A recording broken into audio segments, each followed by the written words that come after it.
Hey, good day, and welcome to another great episode of the OIG Roundtable. Today, I'm joined by two of the three of the four of us, Wade McFall or Wade McFall, depending upon where in the country you live and how you say his name, retired assistant special agent in charge from the OIG out of the LA office and currently a member of our SIU investigative team. Jaysen Eisengrein, also retired executive from HHS OIG, and the retired Western UPIC director and our special director in charge. Matt Kachansky is off on much needed PTO for the week. And I am still Eric Rubenstein, Senior Director of Litigation, Fraud, Waste, and Abuse.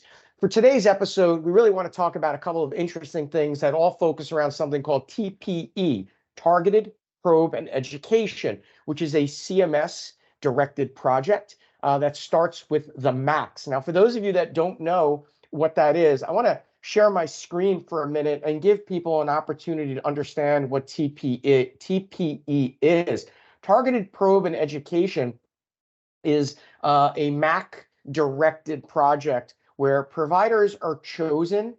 You receive a letter from your Medicare administrative contractor to review 20 to 40 claims. That 20 to 40 claim number comes directly as it relates to the CMS program integrity manual regarding probe audits and the like. And what happens is that if you get selected for a probe investigative audit, typically from the UPIC, a probe review will be 20 to 40 claims, unlike a statistically valid random sample using RATstats, which is typically 100. So in discussions that I've had previously with people where they ask, why is that number 20 to 40? The reason is that it mirrors the program integrity manual as it relates to that. And so what typically happens, let me unshare my screen so we can have conversation about this. What typically happens is that the MAC will request 20 to 40 claims.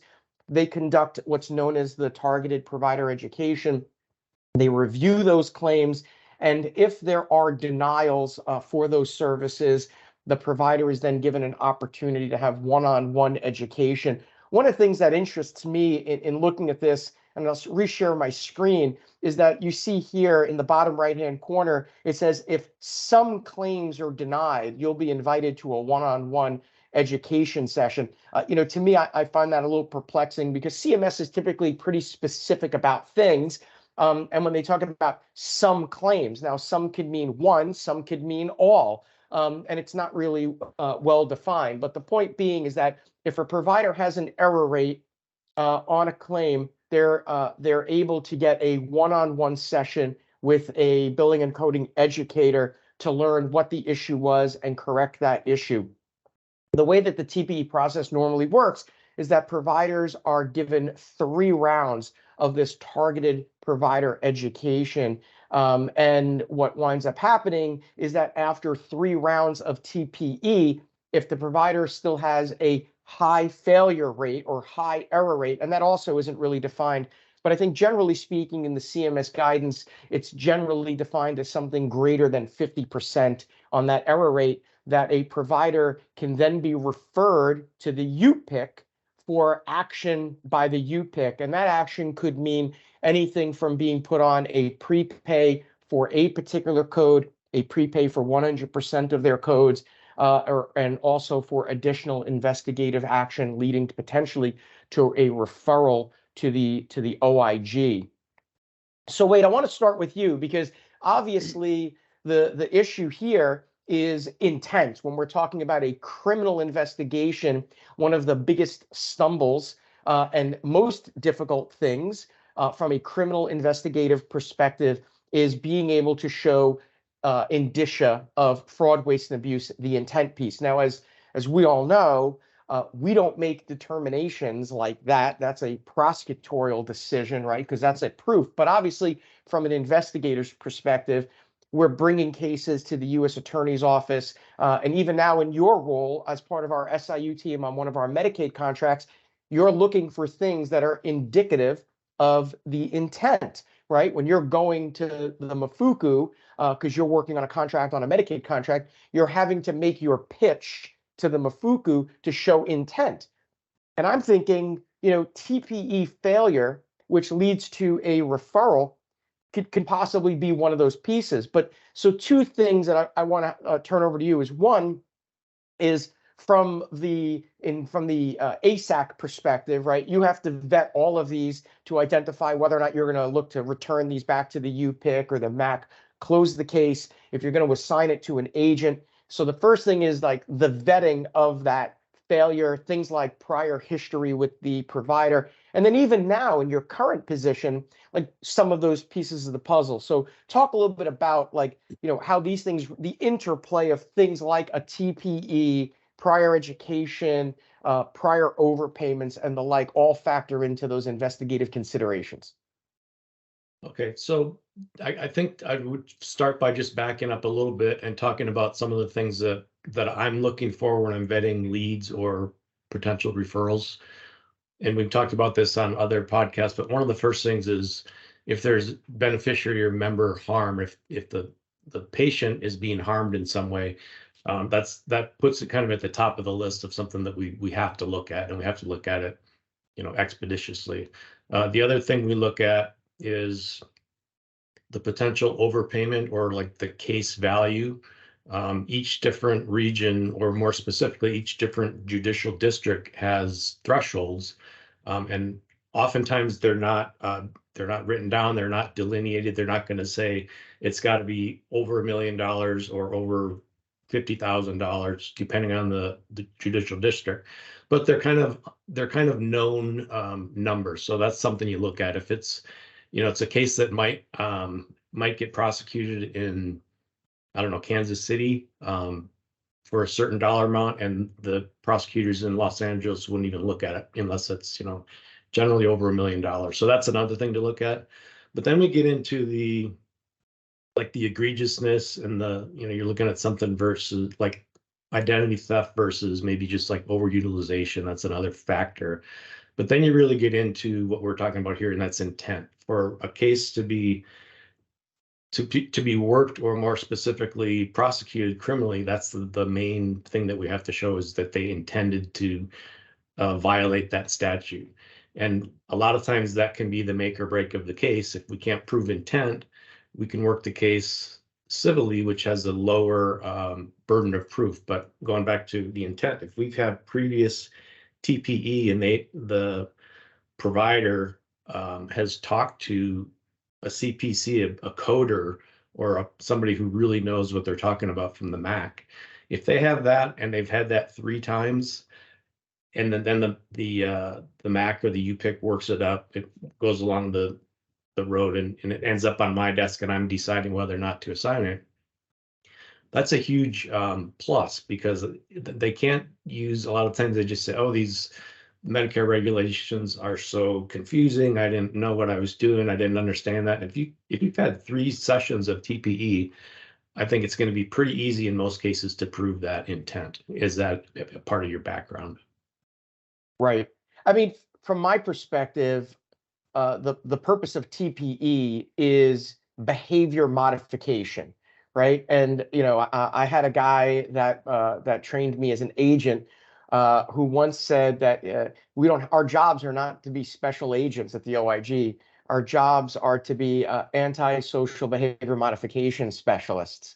And there's a lot of truth in that, because when you look at it, when you look at things like TPE and provider education and all of that, the goal of any of those things, education and training, are really geared towards creating a pattern of behavior. How do you act or react to something? And so I think that's the TPE piece, which didn't exist years and years ago. It's I think it existed, then it went away, but it's kind of back in action, is really to kind of create that behavior modification. And I see behavior modification is going to be one of 2 ways. A provider is either going to change their behavior and bill in accordance, or document and bill in accordance with the training and education, or they're going to stop what they're doing entirely, right? And I think from certain perspectives, either way works, right? If your behavior changes such that you bill and code and document commensurate with what the training and education is telling you, then a goal has been achieved. If you entirely stop billing for that item, service, or procedure, or you change the behavior, for example, if you're always billing a level 4 or level 5 E&M, if the training and education doesn't take, but you say, well, It's just not my trouble. I'm going to bill everything as a level 2 or level 3 and get off the radar. It's worth not having to make the extra 50, 60, $80 to just have someone off my back. Then that goal has kind of been achieved in a little bit of both ways. But so one little interesting piece, which is I think something that kind of connects into this, is there's something out there called the CERT, right? CERT is the comprehensive error rate testing, and that's a Medicare instituted, a CMS instituted, not to be confused with PERM, which is on the Medicaid side, but just for the fiscal for the year, the reporting year of July of 20 to June 30th of 2021. This is the most recent reporting that you can see that the overall improper payment rates, 7.6% with a $31 billion error rate, meaning that CMS and the Medicare program inappropriately paid $31 billion because the error rates are here in greater than 8%. And I know we were talking a little bit about this before we got on to make the recording, is that in the E&M world, the error rates are even higher. I've seen some studies that have shown that the error rates are as high as 40 or 42% on E&Ms. And so there is a lot of error that's out there. But Jaysen, I want to go to you, because what happens in the TPE world is that after a provider has failed 3 rounds of education and training, the MACs will make referrals to the UPICs and basically say, hey, this is no longer our problem. This problem child provider or clinic or group, whatever it is now the UPIC's problem, which now gets to this other whole thing, which is that the UPICs didn't initiate this work. The UPICs didn't ask for this work. This becomes one of the things that now becomes a UPIC problem, which then gets into resource allocation. So, it now becomes the issue of, is it really the provider? How do we know that the education and training that the provider was getting was good, bad, or indifferent? I know on the UPIC side, there's a lot of training and education that goes on, but this really does become a resource allocation issue, right? Yes, indeed it does. And I think, like Wade, I like to just back it up and really look at this globally, because I think that it's very interesting that this discussion dovetails into several other podcast discussions that we've had. It's about case prioritization, it's about resource management, it's about the effective use of resources, and also what are we here to do? We're here for program integrity purposes. So whether it's an SIU or UPIC or the OIG or the FBI or any other agencies that might be looking at this effort, we have to keep in mind that, and for those of us that are from the law enforcement community, I'll just suggest that program integrity efforts are like a force continuum. What amount of force is necessary to correct the behavior that you, Eric, brought up? So, not everybody that has an infraction or maybe not billing in the most optimal fashion goes to jail, nor should they go to jail, right? So, and I'll just say as a plug for OI, that was one of the cool things about OIG as a law enforcement agency, is that it does criminal, civil, and administrative investigations. And not many, if any, other federal agencies have the capability to do the administrative.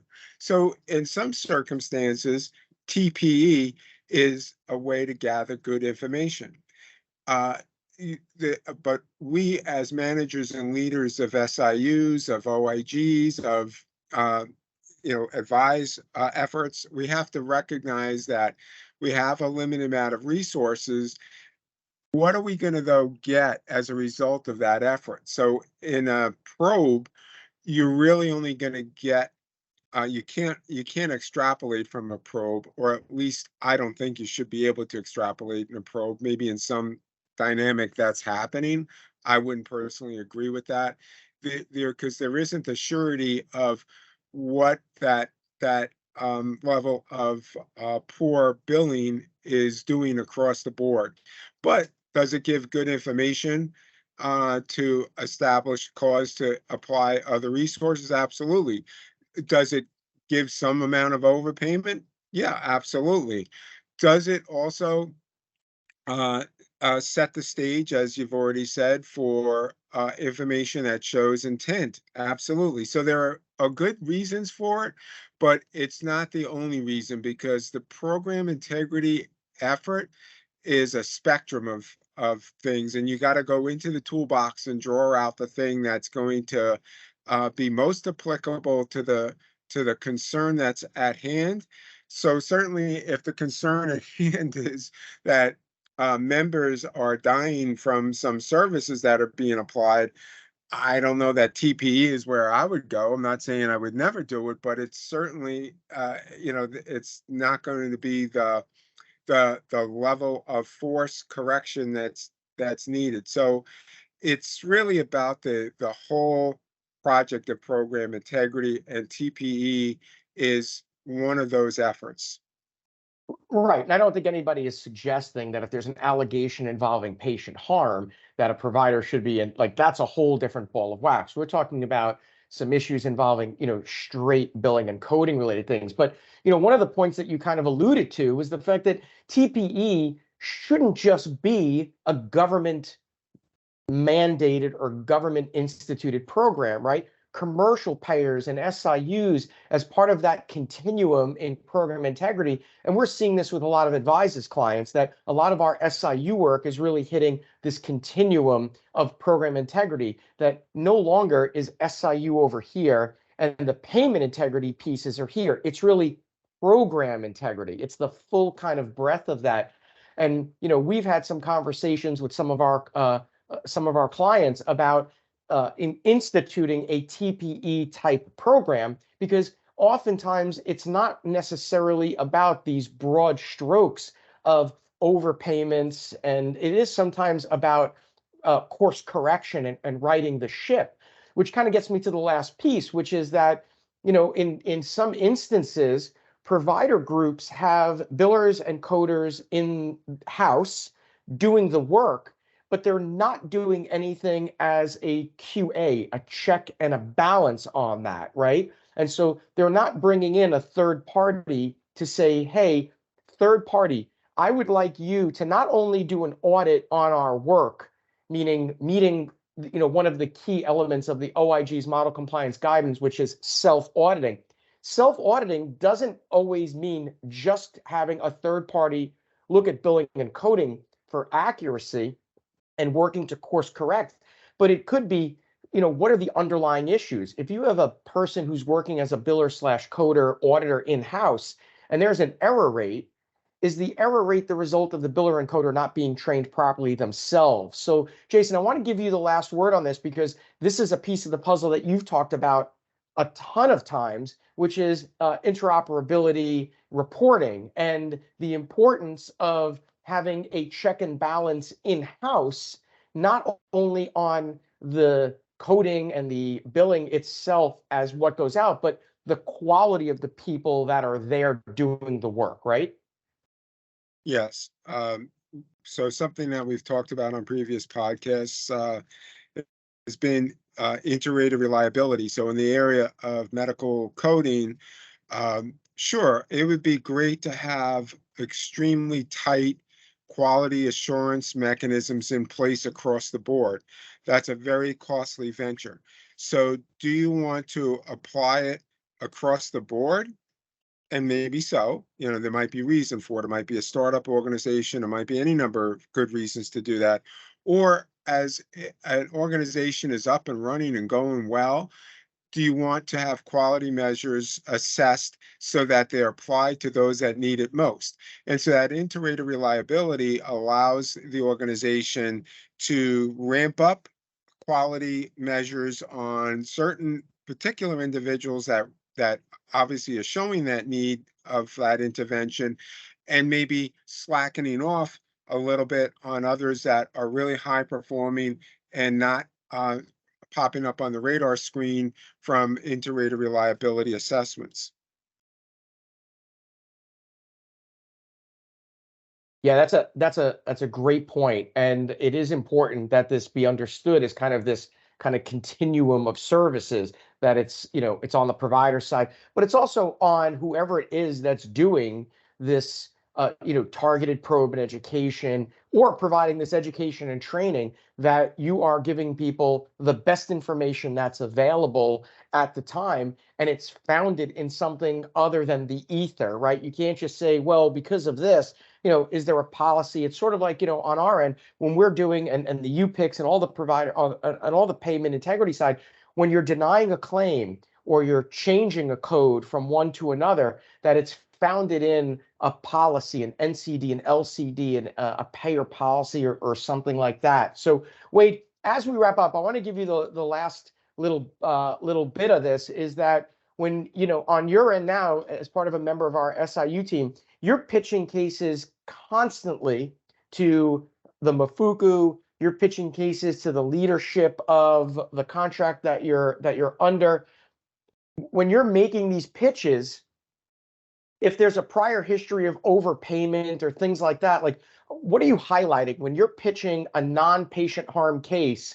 What are sort of the couple things that you're really, like, when you make your pitch to the Mafuku, the Medicaid Fraud Control Unit, or something similar? What are the things that, what are your red flags that make you say, hey, this is something that I think we need to refer over? Well, it does go back to what I was speaking about earlier, because a lot of times I think we get in the habit of you're following like a workflow, and it says, okay, if you get to this point, you should submit a credible allegation of fraud. And I think in some cases, maybe it's overlooked as to what that involves, like what the intention is with that. And that is doing a criminal referral. So that means, the intent is to have a criminal case worked and ultimately prosecuted. So again, what goes back to making a successful criminal case in most cases, is the hardest thing to prove, and that is the intent. So if there is either like a targeted probe education, or even with our prepayment review type cases, there's usually some education. We might review a certain code or several codes for a time period, and then at some point, we take some action, whether it be a referral, or it might be just educating them on it's maybe less egregious, but it's like they're using a code that is not as accurate. They should be using a code that's 1 or 2 digits off, and that would make it a payable claim. Right. Versus the way they're billing it now, it's not payable. But again, if it's going to be a referral to the Fuku, as Jaysen said, we used to have the ability to work criminal, civil, and administrative. This is not like sending it to the OIG where they're going to decide what they're going to do. Anything from criminal down to a permissive exclusion or something like that. This is going to the Mafuku, so they're going to look at it criminally. So again, it goes back to the same thing, that what really needs to be included in that is elements of the crime, which the hardest one to prove usually is that intent. So if there's previous education, that makes it much easier. Yeah. Well, that's why I think that doing something like this targeted probe and education, the TPE program that CMS has instituted, really does have some strong collateral consequences when used in the commercial or the Medicaid setting, because it really is, one, it's a tool to create an environment for antisocial behavior modification. And if a provider is not willing, after 3 rounds of education, to change their behavior, then that really, to me, is a great addition. And I'm a little surprised that it's not as prevalently implemented as it possibly could be for other in other payer scenarios. So look, there's a lot more to discuss about this. I think we're going to probably do this on other podcasts. We're going to talk a lot more in depth about some specific instances where TPE was brought into play in the CMS, in the UPIC, and in the payer space. We've got some future podcasts, I think, where we're gonna talk about that a little bit more in depth. So as always, time goes quickly. It's amazing that we run out of time as quickly as we do, but great to see you guys. I'm sorry I did not get the memo on the color coordination of the shirts. Hopefully I'll remember to do that next time. So again, thanks everybody for joining on to our podcast. Again, if you're not getting our newsletter, send us an email, hello@advise, ADVIZE health.com. We'll get you on that. You can get our podcast as part of that newsletter every week. You can also get our podcasts after they're recorded on YouTube. Just go onto our YouTube channel, search for Advise Health. You can get them there. You can get them on Spotify. We'll also have an announcement coming out about our June LinkedIn Live. It's going to be a really exciting LinkedIn Live with a special guest. We're going to have a really good conversation about a specialty fraud scheme. So I'm super excited about that. More to come on that in the next couple of days. So as always, good to see everybody. Thanks again for joining us, and we'll see you at the next one. Thanks for your time.